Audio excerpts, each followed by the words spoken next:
တရုတ်နိုင်ငံဟာကမ္ဘာလေပိုင်နက်ကိုကြီးစိုးဖို့ကြံနေတယ်။အမေရိကန်ရဲ့ဆရမမျိုးဆက်တိုက်လေယာဉ်စီမံကိန်း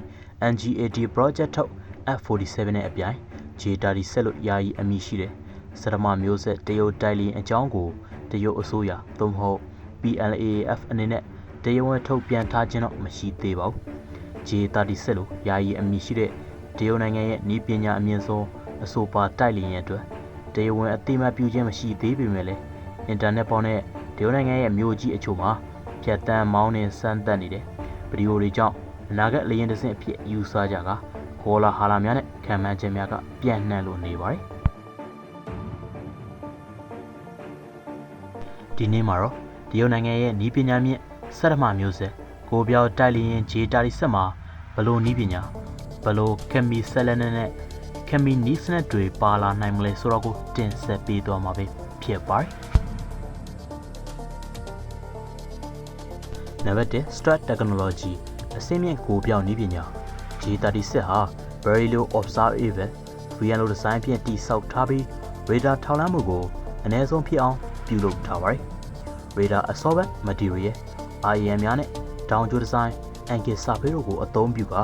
Radar Cross Section RCS ကိုအနည်းဆက်ဆုံးအထိလျှော့ချထားပါတယ်။ အမေရိကန်နိုင်ငံထုတ် F-35 နဲ့ F-22 တို့ထက်ပုံမကောင်းမသောကိုပြောက်စွမ်းရည်ရှိလိမ့်မယ်လို့ခန့်မှန်းထားကြပါတယ်။နံပါတ်2 AI နဲ့ Digital စနစ်များ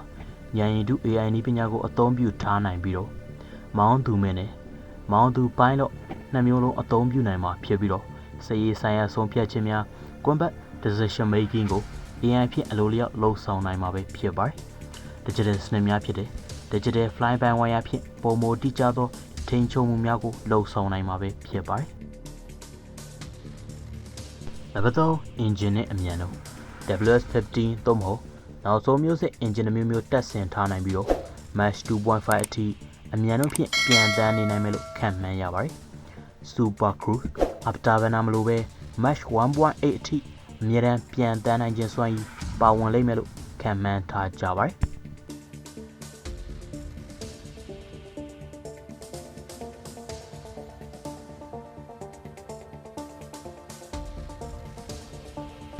နံပါတ်4လက်နက်စနစ်များ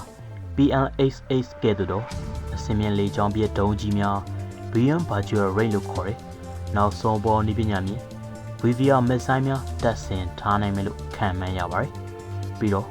လေဆာလက်နက်များ Directed Energy Weapon နဲ့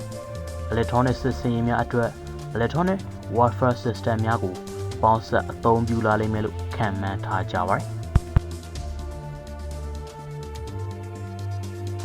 J-37 ဟာအနာဂတ်မှာအမေရိကန်နိုင်ငံရဲ့အဆင့်မြင့်တိုက်လေယာဉ်များဖြစ်တဲ့ F-22, F-35 နဲ့ NGAD F-47 တို့ကိုဓာတ်ရိုက်ရှင်ပြိုင်နိုင်မယ်တရုတ်နိုင်ငံရဲ့ဆရမမျိုးဆက်တိုက်လေယာဉ်ဖြစ်လာဖို့ခန့်မှန်းထားကြပြီးတော့တရုတ်ရဲ့အာရှပစိဖိတ်ဒေသမှာလေကြောင်းထိန်းချုပ်မှုကိုပိုမိုအားကောင်းလာစေမယ်လို့မျှော်လင့်နေကြပါတယ်။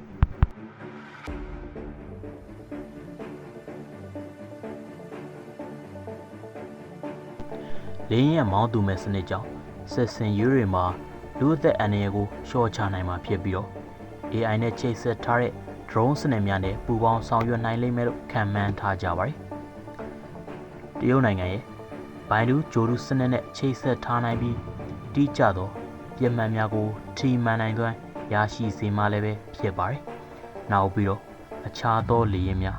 ရေတပ်နဲ့ကြီးတပ်တို့နဲ့အချက်အလက်များဖလှယ်နိုင်လိမ့်မယ်လို့ခန့်မှန်းထားကြပါတယ်။တရုတ်နိုင်ငံရဲ့ J-36 ဆရမမျိုးဆက်တိုက်လေယာဉ်ဟာအနာဂတ်စစ်မြေပြင်မှာအရေးပါသောအခန်းကဏ္ဍမှာပါဝင်လာမှာဖြစ်ပြီးတော့အစင်းမြင့်ကိုပြောင်းနည်းပညာ AI နဲ့ Digital စနစ်များကိုပေါင်းစပ်ထားသောဤလေယာဉ်ဟာတရုတ်နိုင်ငံကာကွယ်ရေးနည်းပညာကိုကမ္ဘာအဆင့်သို့ရောက်ရှိစေမဲ့အဓိကအရာတစ်ခုဖြစ်၍လာနေပါတော့တယ်။